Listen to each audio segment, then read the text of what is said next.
Greetings, Brutal Planet. We're live today with Mr. Guy Brogna from the band Scatterbrain. Did I say your name right? Can you hear us? There you go. There you are. There you go. I don't hear you guys. Yeah. You don't hear us? No? No hear us? Check. Huh.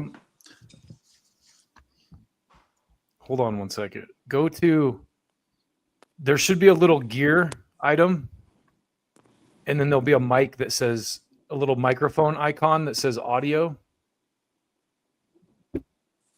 Can you see that? If you can see that, there should be a little gear.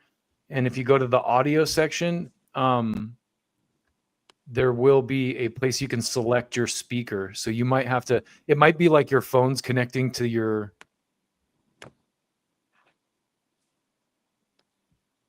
Bluetooth or something like that. I heard you guys before. Yeah. Yeah, that's weird. Maybe if he logs out and just logs back in. You want to try logging out and logging back in? Yeah. Working out some technical difficulties, guys, Yeah. but we'll be right back in just a second. We'll be right back. Yeah. There we go. Okay. Let's see if that. Hear Can you us? hear us now? There we go. You now? I don't know. Okay, good. Yeah, sometimes that's the problem. These techie things are. Anyway, thank you so much, man. It's honestly an honor to meet you. Oh, Joey's here. Oh, nice. Joey, welcome. So it's an honor to meet you, man. I'm a big fan of the band, and I guess just for people who don't really know the story, kind of tell us a little bit about the history of the band. I know you guys started out as Ludacris, but maybe just tell me like a little bit of a, go back as far as you want, like an origin story. Sure. I wasn't in the original Ludacris. Ludacris started like 1985. Tommy and Glenn were in the band. First album was Immaculate Deception. Second album, another lineup change, still with Tommy and Glenn, was Power Trip. They made that album. After they made that album, I got in as the bass player and did a lot of the touring for that. And then we brought in another drummer after our European tour with Power Trip. And then we was starting to write, and the band was starting to evolve into something different. And the stuff that we were writing, it was coming out, not hardcore, not thrash. It was kind of a mix of whatever they want to call it, and it kind of turned into what it was. And at that point, the record label, which was Combat Core, was starting a new label called In Effect Records. And we were asked to go onto that, and that's when we decided to make the name change. Because the Ludacris name was kind of, I know that back in the day they were having problems with getting the albums into some stores and everything, thinking it was some crazy devil worshipping band or whatever. But we decided to make that change. The record company actually did a whole thing of making a contest of helping us pick out a new name. So we made the name change. We went on to the new record label, and we went from there. And that was like 1989, 90. 90 is when Here Comes Trouble came out. Wow. Okay. It's the way I would describe you guys, because I was always drawn to your sound right away, because it almost like cartoonish is the word I would use. Like it was heavy, but like cartoonish, but then also very like virtuistic, I guess, if that's a term. Like you guys are like doing some pretty technical stuff. Yeah. Musically. Yeah. I think someone had said it one time, and they said we were a cross between Frank Zappa and the Red Hot Chili Peppers. So I think that kind of, is a good, accurate thing, and maybe with something else thrown in there too. But you guys came up too at an interesting time in music where it was kind of like on the cusp of the switch over, the grunge explosion type thing. And I wonder, because I think one of the reasons I was drawn to you guys musically is that you weren't doing typical stuff, You were, it was not like the typical metal. It was kind of like, oh wow, this is unique. did the grunge thing affect you guys at all, or like? Oh, yeah, in a big way. You know, that didn't happen until our second record for Scamboogery, and that's when like Nirvana and Pearl Jam started to hit. And yeah, I mean, the whole industry got thrown on their ass for that. You know, it really changed everything. So we were out on the road playing places that we were selling out and, you know, doing really well with across the country. We were going back now for the second record, and people didn't know we were even in town. And the record labels were out looking for the next, you know, Nirvana. Nirvana. And they were kind of turning their backs on bands like us that they went after to you know, like Elektra Records came after us to get us off of In Effect Records to bring us over there. And we thought, oh my God, you know, we're making it. We're going on to this big major label, you know, along with Metallica and a million other people. And, you know, and it was a total shit show at that point. Yeah. Yeah, because you guys were doing something so cool, but I feel like it hit at a time when people were like kind of moving away from technical bands a little bit, you know, with the grunge things. Yeah, it was a total change in music. Totally. I mean, we got a couple of years out of it with the first album, and you know, when we first were writing, you know, all the new songs, we were still touring as Ludacris, so we were actually playing new songs as Ludacris, saying this is going to come off of our next album. Oh wow. So there's actually video out there of us playing live, you know, stuff from Here Comes Trouble. And so yeah, you know, again, it was nothing that was planned out. The music was never planned out to turn out this way, or we said, oh, this is a great idea, let's write like this and people will dig it. You know, no, we never thought anything of it. You know, who ever thought Don't Call Me Dude would be the hit that broke us, you know? Yeah. Talk a little bit about the inspiration behind some of the classical stuff you guys did too, because I always thought that was unique. Yeah. Well, both Paul and myself went to college for music. And Paul, being the guitar player that he could pull that stuff off. And they had done that on the second Ludacris album. They did a Mozart sonata, and we decided to continue that on. And it just kind of, you know, fell into our repertoire of stuff that we wanted to do. Stuff like that. You know, a lot of the comedy stuff, our live shows were very different also. So we were always bringing in, you know, stage props and stupidity that we like to do on stage to make it more of an interesting show, because although musically we were serious, you know, everything else was kind of tongue in cheek. Yeah. So Don't Call Me Dude was obviously the song. That's kind of how I heard about you guys. Yeah. I guess tell me a little bit about when Here Comes Trouble drops. Was that the first single? Yeah.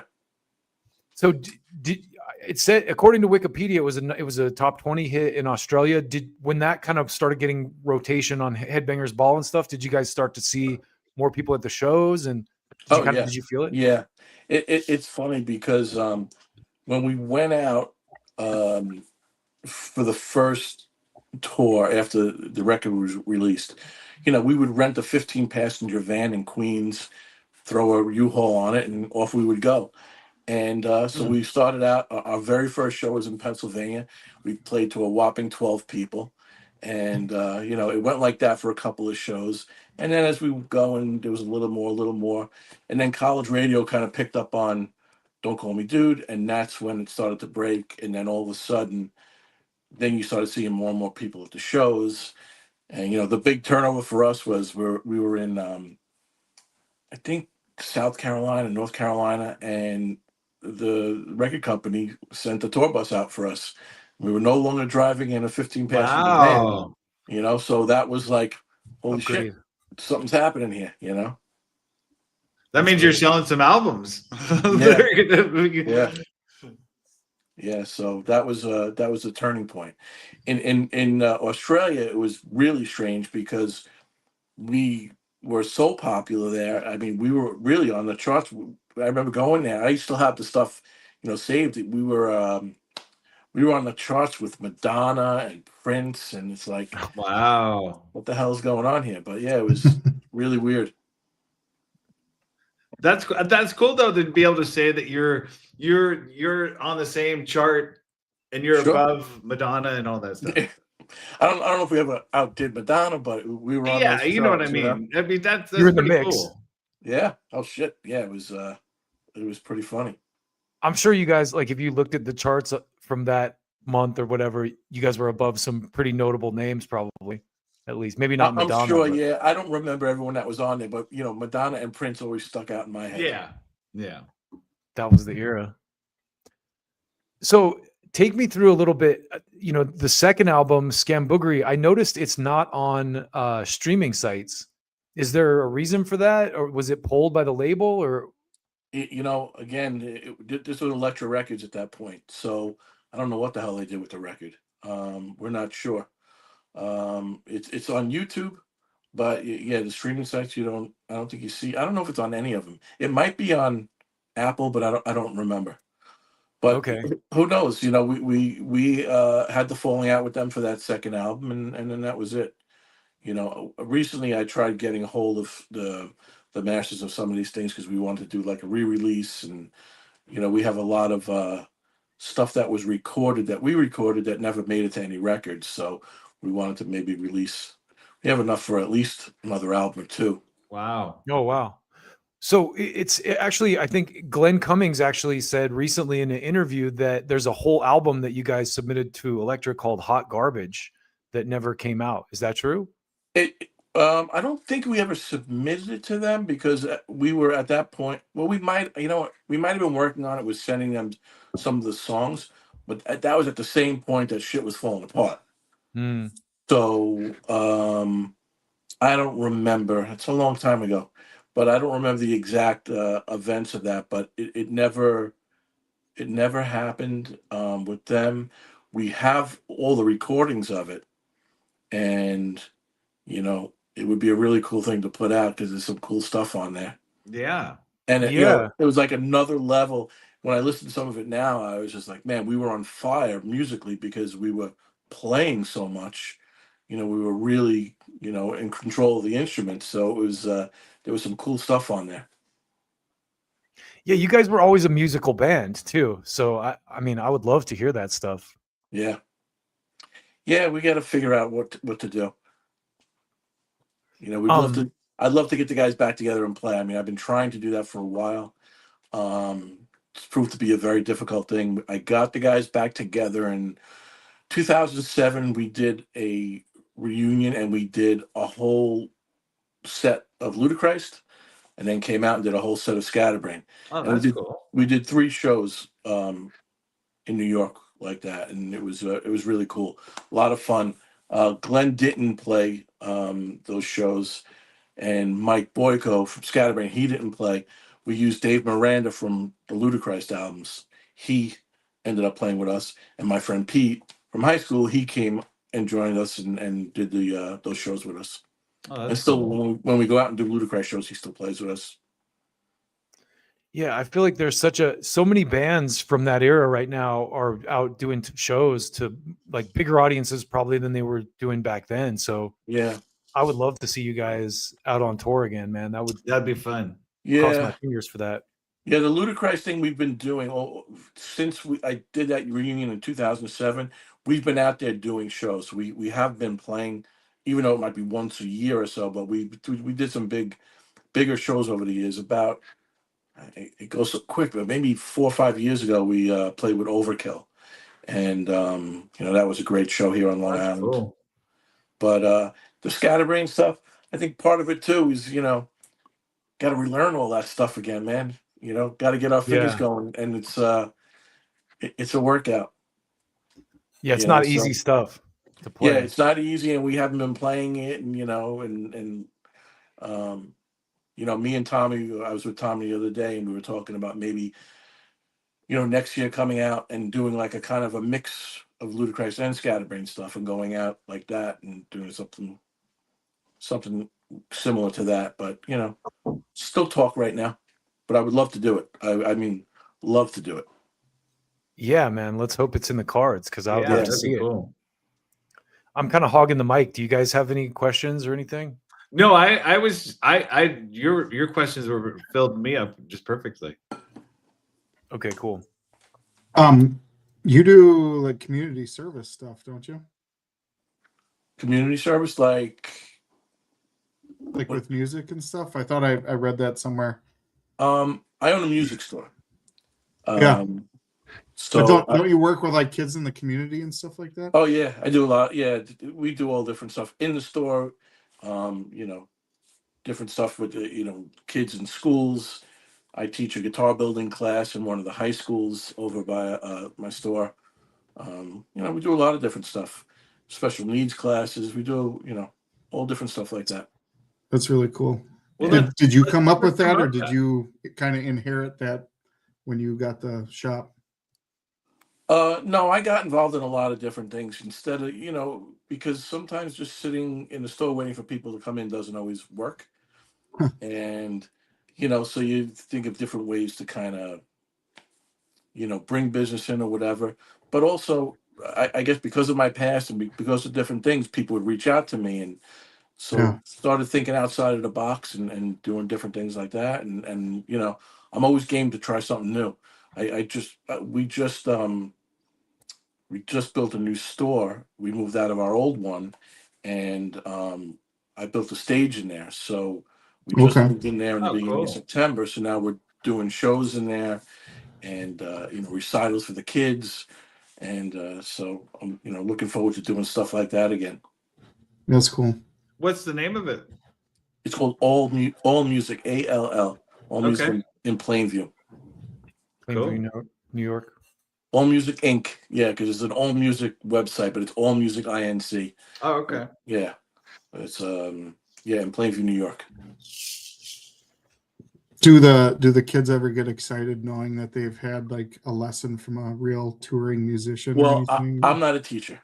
I don't teach. Oh, you're not? Okay. No. I have teachers. We have about 23 teachers on staff. Okay. Yeah, we're like it's a big guitar store. We're really guitar oriented. We do a lot of lessons for the kids. We have a repair shop, rentals for all the kids in school. Like they rent violins and clarinets and flutes and stuff. That's So cool. we kind of do a little bit of everything. Yeah, I paid for my son to have a drum lesson online once with Charlie from Five Finger Death Punch, and I think Oh, just cool. having that a lesson from a well-known musician kind of gave him the push to really keep Yeah. going. So I didn't know if you had any kids, if you taught or anything like that. But No. I did that years ago for a little bit, very little bit. It wasn't for me. yeah, it takes a special person to teach kids. 100%. Yeah, if you can sit in that room for 5-6 hours a day with kids, Yeah, God bless you, man. It ain't for me. I can orchestrate all that and make sure everything is cool, but I can't sit in the room. No, it's cool that you run a shop and do all that. Yeah. Have you worked on any other musical projects since Scatterbrain that are notable or that you'd want to talk about? I wouldn't say anything notable as far as working on projects. I did some. I kind of was done when we broke up, when everything fell apart, and I guess it was between disappointment and disgust. So everyone kind of went their own ways, and I was kind of like done, and I started some other regular businesses, and then I started playing with some local friends, and we were doing some shows here and there, and I was digging that. I had some good times doing that. Just did some local stuff over the years, nothing crazy, but crazy thing that happened was I think the first one we did has got to be maybe around 6 years ago. This company called Dreamcatcher Entertainment, they do shows with big rock stars like Steve Vai, Joe Satriani, all these famous guitar players, and they were doing a show, a camp. It's one of these week-long like fantasy camp things, and it was Steve Vai, Satriani, Larry Mitchell, a bunch of people, and myself, and even though we hadn't played in years, we got together with Larry Mitchell. Larry Mitchell had done a clinic in my store one year, and Larry lived in New Mexico where Mike was living, and he ran into him. So we kind of all of a sudden had this little connection together. And when Larry was coming out here to play, he said to myself and Mike, "Would you want to be the band for me?" So me and Mike didn't play together for 25 years, so that was our first getting together to play again. So we went and did a couple of shows with Larry, and then when this camp came around, Larry brought us in and said, "Hey, we can use these guys to be like the backup band for the camp for the week." And so me and Mike went, and we were the rhythm section for all these campers that, like I said, Steve Vai, Joe Satriani, Larry Mitchell, Oh wow. and Andy Timmons. Wow. There was it was crazy.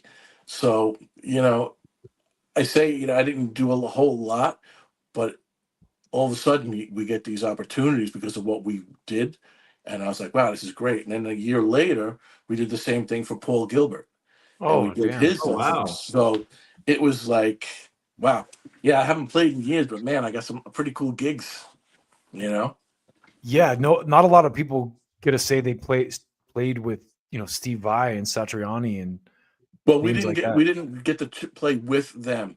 We Yeah. were Oh, the I got you. bands for everybody. Like as they would do the classes during the day. Gotcha. All these teachers had like these breakout classes, and we'd be there in the rooms, and people would come through. The big guys were on the main stage because they would have to have like everyone in the camp come through and at least get up and play one song. We were in the other room, and the other, I don't want to say secondary, but guitar players would be there, and I'd be playing with Andy Timmons and Larry and whoever else would be coming through that room at the time, and all the campers. So we would just be Gotcha. jamming all week long. So it was cool That's as hell. cool. It was very cool. Very cool. Are there any so what kind of like touring did you guys do? I never got to see Scatterbrain back in the day, but did you guys are there any like crazy tours you were on, or any like noteworthy bands that you guys went out with? So it was so weird, man. It was, when we went out, because it hit when we went out, like we were the headlining act all the time. Really? Yeah. And we really didn't want to be, because we wanted to start opening for bigger bands. So we did some festivals. We did some festival in Arizona with like the Meat Puppets, and I'm not gonna even remember who the hell was on these festivals, but we did some big outdoor festivals, which were really cool. And then when we were in Europe, we did a show in Germany with the Chili Peppers. We did 2 shows in Italy with the Ramones. So we did some shows where we opened for these bigger acts, but we were dying to go out as the opening act for one of these bigger acts. I think that would have helped us much more, to get the name going more. Yeah. Yeah, we talked to Kenny from Typo Negative a while back, and he was saying how it was really Motley Crue that kind of gave them their big break. Even though Black Number One was kind of on the charts and stuff, Motley Crue Yeah. took them out, and that was like when they really blew up. So Yeah. I think, our kind of demise was kind of twofold. It was leaving In Effect and going to Elektra because they promised us the world, and then grunge came along. So Yeah. we had the double whammy. We got banged hard. I feel like with you guys too, though, you were you were kind of already evolved past the like standard metal fare of the time, and it's like I feel like you guys could have like blended into that alternative grunge kind of world if the right marketing people or the right label was behind you. I don't think we were serious enough to be a grunge band. We didn't pout enough to be part of that whole thing. So Yeah. Oh, I mean, it was we were like the party band. We were. It was so weird because when we were out doing shows and touring, we'd be hanging out with guys from Poison and Warrant, and like the real hair metal bands, and we were just a bunch of jerk offs just out there having a good time. And that's Yeah, how they were at one point too. yeah, Well, that's yeah. true. I just like there's bands like Fishbone and the Chili Peppers and like even Mr. Bungle that from that era that I feel like you guys are kind of in league with. Yeah. Yeah, we actually did a show with Mr. Bungle on Halloween night in New York City. Wow. Oh wow. That was a great night. Yeah, it's funny, you know. Sometimes you forget about some of the shows you did, and what happened about 3 or 4 years ago. Mr. Bungle, what's his name? Mike Patton's a big fan of Ludacris, and then the manager called me and said, "Hey, they're getting back together, doing these 3 shows, and they want you guys to open for them." And I'm like, "Oh, yeah, let's! I can't wait." And Tommy Christ, he's a school teacher, and Oh wow, he couldn't, he couldn't do it. I was like, "Holy shit!" So we kind of Oh wow. lost that, yeah. that So we sucks. didn't, we didn't, yeah, we didn't end up doing that. Um, but Yeah, yeah, even I feel like you guys would be good even with like a band like Steel Panther. You know, I don't know if you've heard much of their stuff, yeah, but yeah, yeah. it's Listen, just like we're game, man. We just wanted to play. You know, we wanted to tour and play and just, get out there, and things worked out a little bit different. You know. the video for Hey Don't Call Me Dude is like a lot of you guys' videos are funny. Is Yeah. that did you guys have a hand in that? Was it like did you help write that or was that all done by like a Yeah, I mean, separate? could you really make a serious video with "Don't Call Me Dude"? I mean, Yeah, Right, that's true. right. so kind of writes itself. And but yeah, George Seminara was the guy that was the director of those videos, and he had a good part in coming up with a lot of the ideas, and we were right alongside saying, "Yep, let's do this, let's do that." So it was cool. Yeah, I was rewatching that video and there's like a scene when he's talking about like when he later I was in a bad mood and he's like kicks someone's Yeah, dog and then yeah, punches an old lady Yeah. yeah, and like spins her around. It's just like it's yeah, brilliant.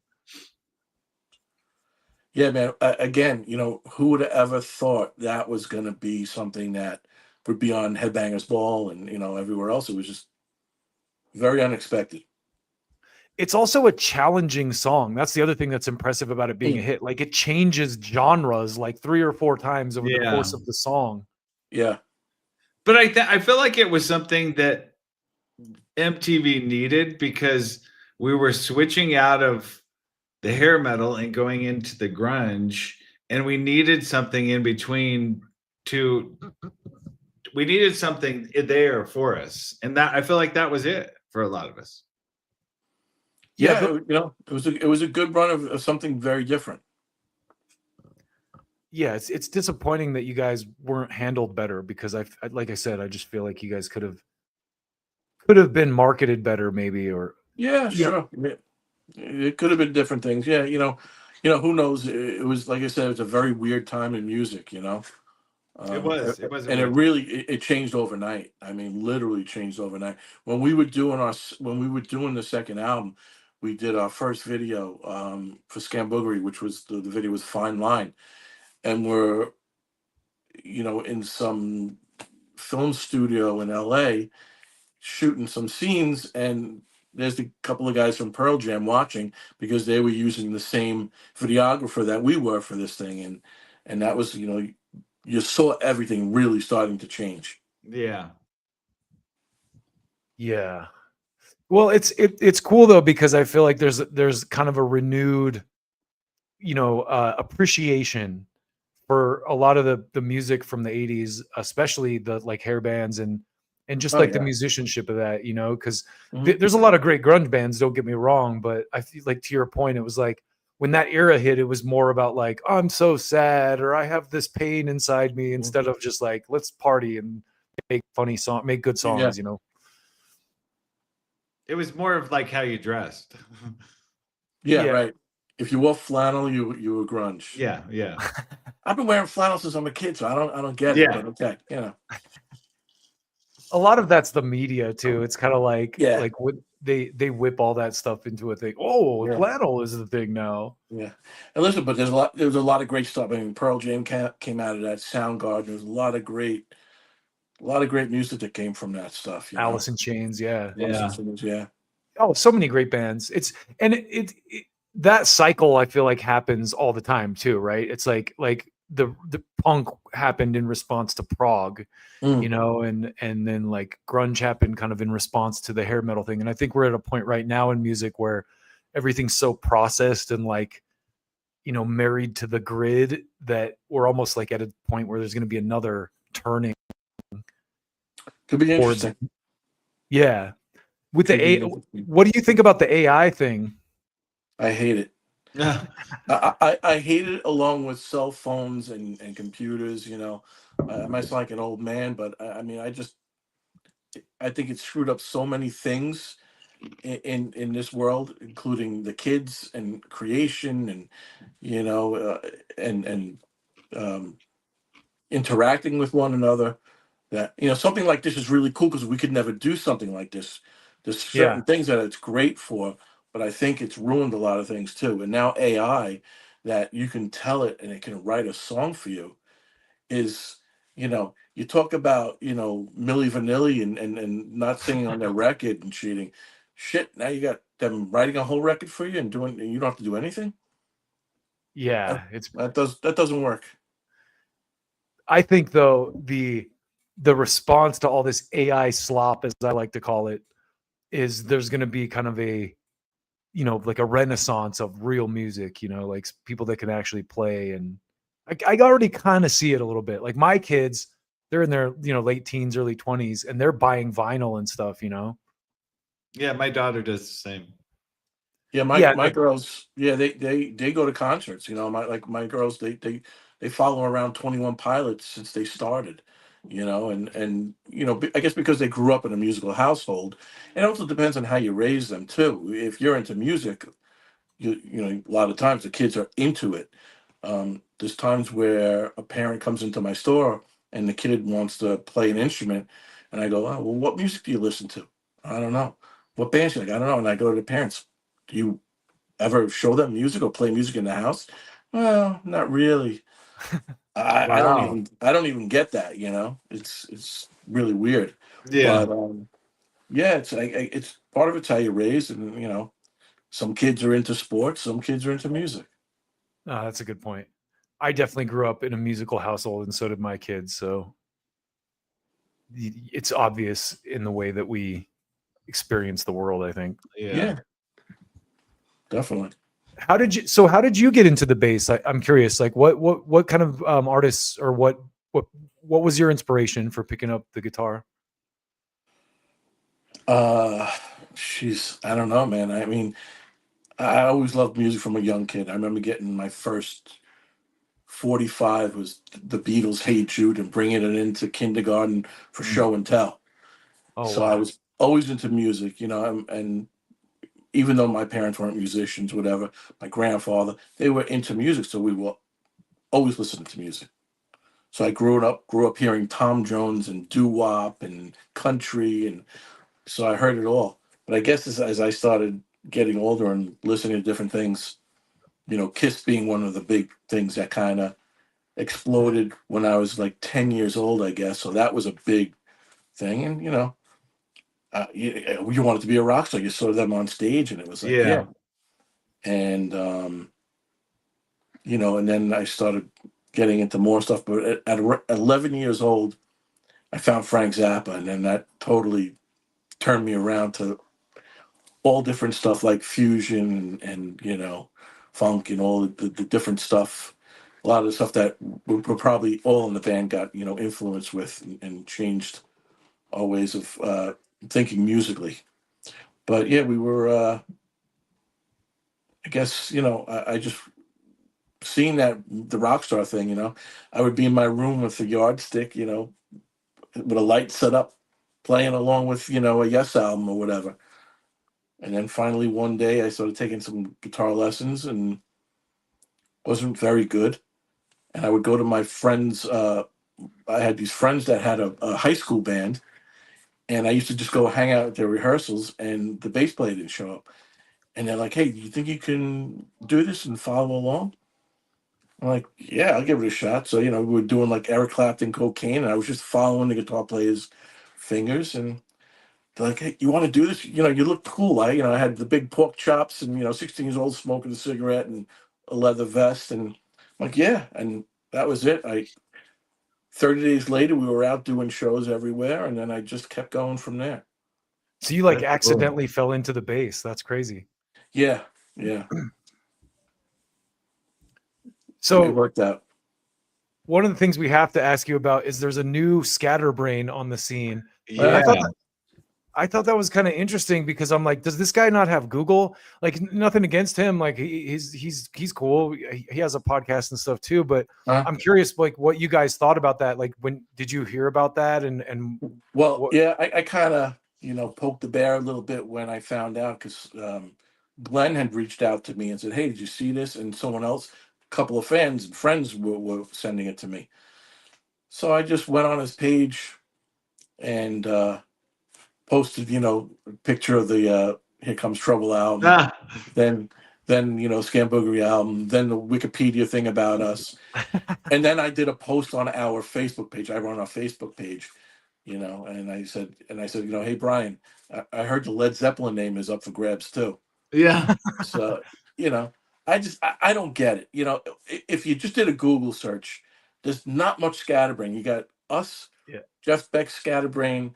There was a comic called Scatterbrain, comic magazine called Scatterbrain. So there's not much Scatterbrain up there. there's actually a drum and bass artist too, like an electronica artist called Oh, yeah, Scatterbrain. yeah, Like, in Europe somewhere, yeah. yeah. But that even that, it's like, Yeah. And when you come out, you see our albums, you see our merch, all that stuff. So, I mean, why would you bother? I mean, why, just think of something original, Yeah. something different. So it's kind of weird. I'm sure we don't have the name trademark because I don't think you even trademarked names back then. yeah. We were just a band. So this I guy's wonder if using it. I wonder if he just figures you guys have been inactive so long, it's like he can. I mean, maybe, but I mean, even so, why would you reuse a name? Yeah. Yeah, it's especially when there's a catalog of music there already. Right, right, and I guess it doesn't hurt that he's going to send people to our pages and whatnot, and people are Yeah. gonna That's what I was wondering. discover our Is music. if it'll drive or your music will move up. Yeah, so I guess that's cool, but it's a little confusing. And again, I just think it's such a just bad idea. I mean, I don't know the guy. He might be the nicest guy in the world, but I would have just done a Google search and just said, Cursory Google search. yeah, Yeah. I'm like, all right, man. There's nothing. There's no reason I want to use a name that's already been used. Yeah. Yeah, and there's so many different creative things he could do. Like he could use a synonym or a synonym for Scatterbrain or something, or like something Yeah, whatever. Underhead or something. Yeah. You should start a new band called Brian Burkheiser. Yeah, yeah, Yeah. Was it he in I Prevail? yeah. Yeah. Yeah. Yeah, he has, I think he has a podcast where he interviews bands and stuff too. And he seems like a cool dude. Like he seems like a good enough dude. Like he's into music and stuff. But Yeah, I'm So sure. that's I'm another sure there's reason nothing I wrong was- with him. yeah, that's another reason I was surprised that he would do that. I'm like, dude, like, Don't call him dude. Yeah. Don't call him dude. I will tell you, with all the shit that I put up on the on his I even on his page, I went and put up a bunch of stuff, and I said he was giving away one of his shirts, and even the way he wrote Scatterbrain was a little too close to ours, and I said, not for nothing, I think our merch is a little bit better, and I put the links up for our stuff, but he never responded to any of it. Oh, you did. I mean, yeah, he's gonna. You should just keep trolling him. Yeah, you should. Yeah, I The figured, other what the hell? Yeah, the other thing is he only has one song and it's a Taylor Swift cover. Yeah. Well, I don't know much about the band I Prevail, but from what I was told is they did a lot of covers. That's how they kind of got going. I don't know if that's true or not, but I didn't even know that. I think they did a Taylor Swift cover as I Prevail. Well, someone was saying that they do a lot of covers, and that's how they were, kind of That's how they started got out. big. I don't know. I mean, I don't follow him, so I think he picked that one song because it was like some kind of dig to the band. Right, totally. Well, it's funny too because that actually makes sense that they do a lot of covers because we just watched. Do you know who Rick Beato is? Sure. Yeah, so Rick Beato had a thing about Is Metal Dead, and he was listing all the like top bands, and I Prevail was in that list with like so many million monthly listeners. So if they're doing a bunch of covers, that makes sense because I had never even heard of I Prevail till I saw this guy's podcast. You know what I mean? Yeah. And I listen to a lot of metal, so I would think I would I've heard the name, but anyway. I guess it's considered newer metal, right? I mean, they're pretty young. Yeah, it's like metalcore or that octane core, as we might call it. Yeah. Based on that. Well, man, I don't really have any other questions. I would love to see a Scatterbrain reunion tour or see you guys on some festivals, man. A lot of great bands have been getting back together, so I really do hope that's in the cards. Maybe we can help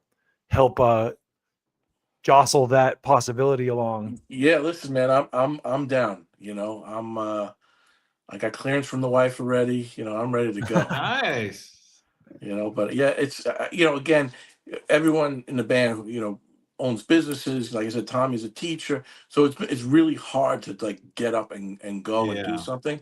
And again, to do the shows, especially with, you know, the Scatterbrain stuff. When I did the reunion in 2007, I think we spent like 5 months rehearsing because it was years since we played the music. So, you know, you really had to relearn it. And, you know, Yeah. the music's complicated, the timing, all that stuff. And, you know, now we had another guy playing in the band that never played that music. So, you know, you're kind of teaching and, you know, relearning everything. And so it's a big undertaking. Yeah. Well, it's pretty common too. Like one of the bands we interviewed last year, this band Job for a Cowboy, they're kind of a little, obviously more like in the like dark, like heavier, deathy type metal, but they're in a situation where, you know, we asked the bass player, hey, are you guys going to do any shows? And he's like, well, Johnny, the singer, has a fucking job as a teacher, or, you know, he's like a scientist or something, or they all have like day jobs, but he's like, but there's a possibility, you know, we might be able to pull together for some festivals or something like that. So even that would be cool. Oh yeah. Listen, I'm down to do anything, man. I was thinking about, you know, one of these ships that they do. I'm down. I think Oh, the cruises. Yeah, as we're getting older and, you know, getting to more of that retirement age, if we free up some time now, you know, that would be the cool thing, that we can actually go out and do some shows, you know. That's what I look forward to. I mean, it's weird because the other thing I do is I have a booking agency too, so I book a lot of the bands in New York, a lot of tribute stuff, but we book all over, you know, Long Island, New York, out of state too. So it's making me more and more want to get out there and play. Yeah, I would love to see it. Do you know the band Vision of Disorder? Sure. We played with them and Life of Agony at Mulcahy's on Long Island, and it's got to be 5 years ago. 4 years ago. Something. Yeah. With Ludacris? Ludacris, yeah.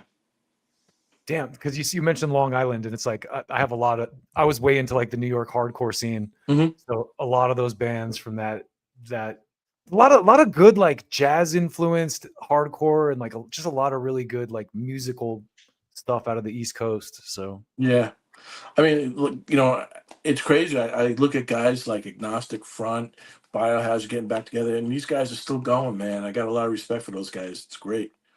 You know, Vinny Stigma just turned 70. You know, he just did his 70th birthday party at Irving Plaza last weekend. You know, that's fucking amazing. Those Those guys have been so influential too. I heard Phil Anselmo talking about, you know, them being an influence on him. Yeah, they had that movie that they did about them. You know, really cool stuff. And there's a lot of great bands that were still out there. I mean, the other band, like from more of the Scatterbrain days, was 24/7 Spies. You know, they were. I remember them. Yeah, so we did shows with them back then, and you know, I still talk to Jimmy on Facebook. But yeah, there's a lot of great bands from back then. You know, some of them still going, some of them, you know, doing stuff here and there. But you can definitely see there's still interest for that whole scene. Yeah, and I feel like too, with the way that metal is right now, I think one of the reasons there's such a kind of like look backwards to the past for bands like Deftones or you know, see all these bands that were like, you know, System of a Down, for example, is like bigger than they've ever been, is because there's like not anything challenging coming out right now. Not that there isn't anything challenging, but it's not like it was where you had like in the 90s.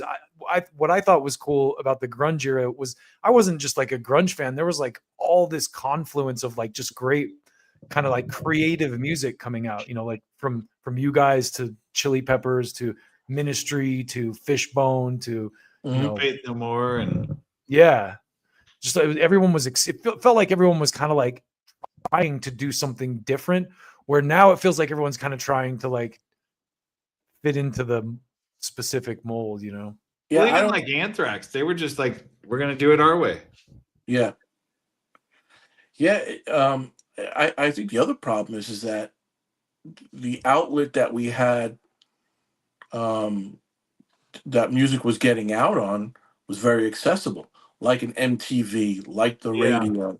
yeah, There's no radio. I mean, the radio in your car is XM. And Yeah. if you're gonna turn on Ozzy's Boneyard or whatever station there is, I'm pretty sure they're playing the same things kind of over and over. How do you discover new music? I know I don't get to discover it very often unless I play Apple Radio a lot. So if I play someone I like and I let it keep going and pick stuff that's similar, I do find some new bands that way, but it's not accessible like it used to be. At Yeah. least I Well, don't and think even it is. even Spotify, I've noticed, like it used to be where you could click on a certain genre and you could discover some new stuff, but now it's like catered to everything you've listened to before. And like, Hmm. no, I want to listen to new stuff too, like Yeah. bothers me. They So do I'm throw just you curious, Guy, playlists. if you have anything that you're listening to right now that you want to share. I listen to a lot of stuff. There's a couple of bands that I really dig. Some of them are older bands, but I think they're still going. And some of it's more along kind of the proggy type stuff. You ever hear of a band called Leprous? I've heard the No. name, Yeah, but I've never heard of it. I really dig those guys. There's a band, I know they're not around anymore, Thank You Scientist. Very I've kind of heard of them. proggy, Zappa, really great players. Trying to think who else of the newer stuff. I don't think any of the stuff I listen to is really that new. Yeah. Um, yeah, I'm still stuck on all my old bands. Like I said, very into Zappa. But then I can sit outside with a couple of drinks and listen to Skinner for the 2 hours. So there's I don't know, man. There's music really kind of really has parts of your lifetime that you go, holy shit, this was a great time. I was doing this and that, and Yeah. that whole scene of music you were listening to, like a Skinner, and then there was the metal stuff that you were doing at this point. So my I mean, stuff how is does it all feel over. to you though? How does it feel to you to have somebody like me to say when I hear Scatterbrain, that takes me back to a place in time that I love. That's great. I mean, because I think it's cool. I love that place and time too. It was definitely, it was a great time. We had a great time. My kids even say to me, "Oh, I wish I was, living when you guys were living. Things were so much better." I'm like, "You're damn right it was. We had a freaking great time." I mean, who would sit and watch TV and watch the Headbangers Ball and see who came on the Headbangers Ball, and that was the coolest thing. That's how you got your new music. Yeah. And even before that, I mean, because I played in some even the local, bands, we all, I mean, in Long Island, you would ride your bicycle around with your cassette and go to bars and say, "This is my band's, music, can we play here?" And, we were 16, 17 playing all these bars, packing the places, playing covers and shit, and just having a great time. And then we Yeah. were done, we'd go to another bar to see another band playing, kind of everyone supported the scene, and you were always out doing something with music. And, you know, yeah, we're old men at this point. I don't see that going on now, but I'm not following these kids around. But I mean, Yeah. I don't see it. No. I don't see clubs and these bars doing that type of stuff. Some You of know, them you still do. you know what you see is you see a lot of this. Yeah. Unfortunately, like I said earlier, That's true. I hate it. Well, a lot of the clubs have closed down too. That's the other thing. It's tough out there for kids. Like a lot of the venues haven't been able to pull through after COVID and all the Yeah. stuff that's happened in the last 10, Yeah. 20 years. I mean, I don't know, here music came back real strong. When we were shut down, like I was saying before, I do bookings, and we had these outdoor venues that we were booking, and we bring thousands of people every weekend. And when everything got shut down, that was it. It was done. And then we went into this other outdoor venue, and we put a whole plan together because they were kind of shut down, but we were bringing them like 10 bands, and we said, you don't have to pay us, just give us the stage, give us all the sound and everything, and let's kind of bring the music back in. And this one, they were still doing the separation of everything. So this is a field that holds 10,000 people. And they're like, well, we can't have more than 1,200, and we're going to put the boxes on the lawn, and they got to be separated. And we're like, okay, whatever, let's just do it, and let's start, bringing these musicians back and bringing music back. And planned it all out already, and then next thing you know, they lifted all those bands. So now the field was open, people could come, whatever, and thousands of people were coming. That's cool. And it was like, some people still wearing masks or whatever, but people were like, they were starving for music again. And the scene out here, everywhere you go, you can go into a pizza place, a bagel place, an ice cream store, they got someone playing in the corner. So there's a shitload of music out here right now.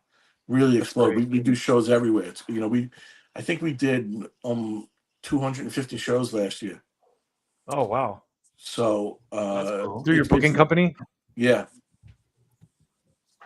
That's amazing. It's been, it's good to see that it's back. Yeah. Well, you heard them, guys. If you're on the East Coast and you need to book your band, yeah, it's G&R Events is my other company. Okay. Awesome. You're a busy guy. Yeah, you are. Yeah, I can keep it busy. Yeah. Yeah, immersed in music though. That's cool. Yeah, it kind of all. Yeah, it came full circle. I kind of like I told you, I once I was out, I kind of got out. I started a landscaping business in a used car lot, and I did that for around 8 years. And then I got into the music store, and then everything else kind of started falling into place. Yeah, that's really cool. Because for me, I haven't played in a band in a while, but music is my life. It's like I care about it more than anything else. So yeah, it's a great. It's either a great fun thing to do or it's great entertainment. Yeah. I'm still blasting, certain songs in my car driving down the road. That'll never change. Yeah. Yeah, totally. And it's the plus side of the technology thing is that now you can just pull up any song you want to hear at any time and listen to it. We're definitely spoiled now. That's the cool part for the listeners. It's the shitty part for the artist. For the artist. Yeah. It really is very unfair how that works for them. Yeah, and I just saw a thing recently that like the labels are starting to pair up and buy out AI companies. So I saw this thing about how they're basically like they're buying these AI companies so that they can make it so you can use AI but only with licensed artists. So you can go to AI and say, I create a song that sounds like Led Zeppelin, and if that's a licensed artist that will get a royalty for it, then the AI will do it. But if not, it won't. Like it's already so starting to come about. It's so crazy. I don't know. I just don't get that, and I wish. I hope it falls on its face. Yeah, I think for the most part, it just, to me, like a lot of the AI stuff, it's just slop. It's like internet slop. There's just so much of it, and then some of it's kind of cool. I saw like a reworked soul version of like a Pantera song. Well, it was cool, but I was just gonna say that. So it came up on my feed a couple of times.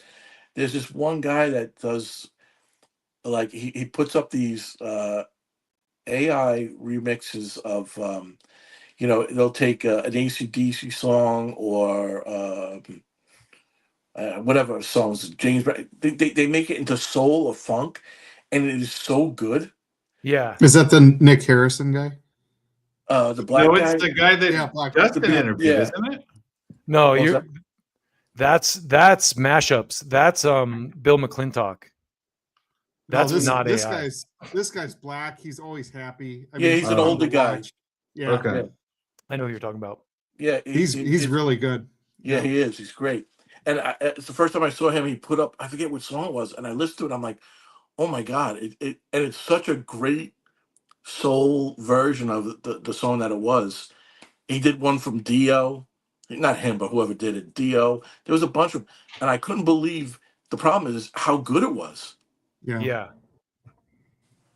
Yeah, that's the thing. It's like some of this AI is to the point where you can almost, it's almost believable. It's almost passable as real shit, you know? Yeah. Oh, there's no way you would have known it wasn't real. Like the Mhm. vocals, everything. It sounded great. It sounded great. I was blown away. I mean, the only good thing about it was they were just doing remakes of someone else's song, so it was Yeah. entertaining. Yeah. But if you got somebody, writing a new album through a computer and claiming that they wrote an album, well, that doesn't work. Yeah, I do think too. I've been reading a lot about this, and it does seem like they're starting to regulate against that. Like YouTube and some of the platforms, they're like, you have to tell them if it's like there's a AI. big and there's a big thing going on right now because there's a couple artists, like I can't remember this woman's name, but she's basically she just does all her songs with AI and under like a pseudonym and kind of acts like she's the artist, but she's not creating any of it. And so there's this whole debate of like, should that person be allowed to like monetize their music Yeah. on like Spotify and shit? And there's a big pushback against that being allowed. Like Good. if you didn't write and record the music, you can't sell it. So hopefully that materializes, but Yeah. we'll see what happens. Yep. Well, we've been on for almost an hour now, man. Yeah. Thank you. Do you guys no have any problem. other? Thank you for all your time. Thank you. I mean, this has been so much fun for me. Cool, man. I appreciate it. Yeah, thank you again. And I really hope to. We're gonna keep sending up the flagpole, shouting it from the rooftops, like get Scatterbrain back together, get you guys on a festival, man. That would be fun. Oh shit! Please, yeah, it would be fun. Hell yeah! Mr. Bungle Scatterbrain tour. I'm so yeah. I'm just down to do anything, man. I just want to get up and play for a while. Awesome. Yeah, I mean, I'll go see Ludacris too if you guys that'd be cool. to town. So yeah, I think that the at least when me and Tommy were talking the other day, I think a Ludacris Scatterbrain thing would be cool because we can appeal to both audiences, and Yeah. and it would be a fun thing to do. Take the best of both, put them into one show, and get out there and do them. And I feel like there's there'd be an audience for it too, I think especially so. among the type of people we're talking to, because it's all people like us who are like Yeah. into that nostalgia. Like you mentioned 24/7 Spies. That's been my thing lately, is trying to think about these bands that I used to like be way into that are kind of like not in the dialogue anymore, and that's one that I totally forgot about that I need to revisit. So Yeah, and you guys are one of those bands. Thanks. There was a lot of great bands back then, man. Yeah. Well, thanks again for taking the time, man. Please come back through and talk to us again if you have any news or anything. Even if you're not doing Scatterbrain stuff, man, the door's always open. So Yeah. So keep in touch. I'll definitely hook up with you guys again. Okay. Awesome. All right, everybody, guys. if you haven't listened, go on streaming right now and check out Scatterbrain. Any of The real stuff. Scatterbrain. The real Scatterbrain. The real, not the Taylor Swift Scatterbrain, the real Scatterbrain, not Here the Comes drum and Trouble bass. Scatterbrain. Yeah. The legit Here Comes Trouble. Yeah, that's my favorite album of you guys's, but I also haven't heard, the unreleased stuff yet either. So Guy, do you have some place that you want people to go for you? Oh, if for the music store? Yeah. Yeah, sure. It's allmusicinc.com is my website, allmusicinc.com. And if anyone's interested, GNR events, like GNR, Guns N' Roses events, New York, GNR events, ny.com is my booking agency. Those are the two we things. definitely have we definitely have an audience full of musicians. So, and I'm sure a lot of them are on the East Coast. So if Oh, you it's want an your band online book, store. What's that? I said it's an online store and everything. Yeah, we have a full online store too. Yeah, That's Sweet. cool. yeah, and actually, I think if on the bottom there's links to actually go to our YouTube, and I have all the Ludacris and Scatterbrain videos Nice. on our channel too to kind of get Cool. them out there and bring it all together. awesome, man. I'm gonna go check that out. So Yeah. well, thanks again for your time, man. Like I said, All right, please guys. hit us up again, and everybody check out Scatterbrain, and we'll see y'all soon. Yes. Keep brutal. Thanks, guys. Take care, man.